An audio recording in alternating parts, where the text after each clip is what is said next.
Occupy Miami formed in October of 2011, soon after the rise of Occupy Wall Street in Zuccotti Park.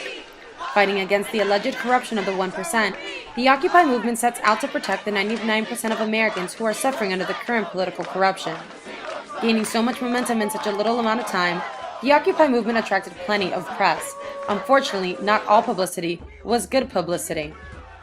The mainstream media's opinion of the whole matter is completely so off base because they were very specific about the message they wanted to put out. The media kind of portrayed us as maybe not trashy, but people that don't have a specific voice. I feel that there's a direct correlation with people who feel the need to criticize something that is rather abrupt. I think they were just trying to say that we were messageless, that we were ineffective.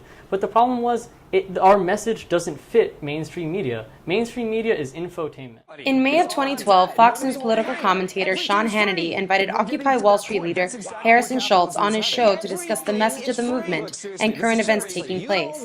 In a heated 10-minute interview, Sean Hannity tied Occupy to anarchy, anti-capitalism, and even socialism.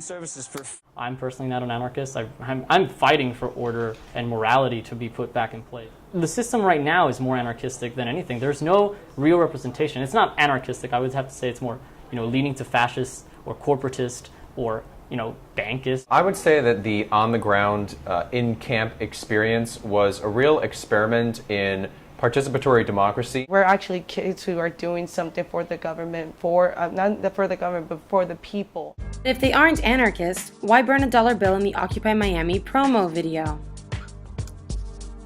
I have no problem with burning a single dollar bill. I'm not the one who burned it. I wouldn't burn it because it seems violent to me to burn. What's so different about burning a dollar when the Federal Reserve can freely print trillions of dollars? What's the difference behind burning a single dollar bill and printing out trillions of dollars and causing inflation in our country? Which one does more damage? Regardless of political motives behind burning the dollar bill, it represents one main idea: Occupy's opposition to money and essentially to capitalism.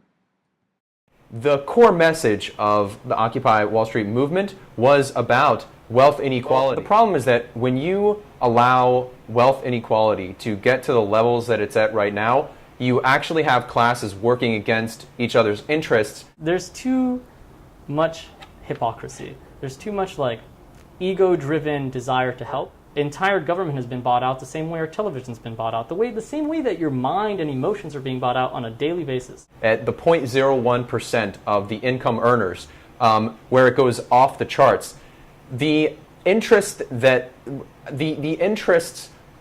revolve around corrupting the political process, because no politician is able to come into the system without money.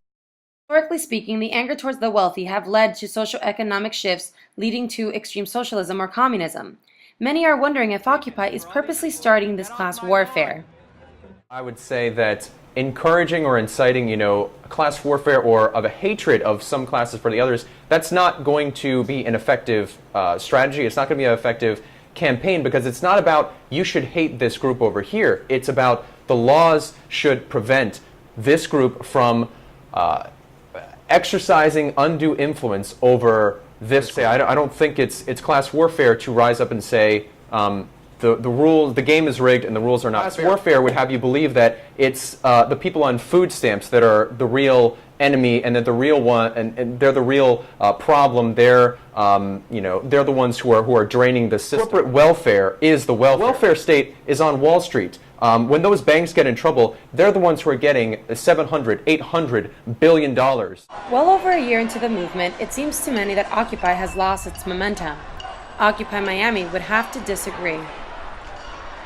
I don't agree with the fact that Occupy is dead. I think Occupy got smarter. They're focusing on social media for social good. They're realizing that there's a whole other spectrum of issues and worldly problems that we haven't even scratched the surface of going into the direction we need to go into, which is the tech savviness that we desperately need.